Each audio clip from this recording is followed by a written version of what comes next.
ప్రజాస్వామ్య సాంప్రదాయాలను స్వేచ్ఛాయుత నిష్పక్షపాత ప్రశాంత ఎన్నికల ప్రభావాన్ని నిలబెడతానని మతం జాతి ప్రాంతం కులం వర్గం భాష లేదా ఎటువంటి ఒత్తిడులకు ప్రభావితం కాకుండా ప్రతి ఎన్నికల్లో నిర్భయంగా ఓటు వేస్తానని ఇందు మూలంగా ప్రతిజ్ఞ చేస్తున్నాను.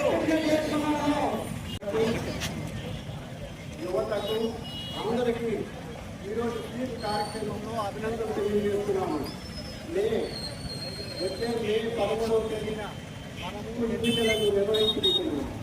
ఓటర్లకు యువతకు కొత్తగా చేరవలసినటువంటి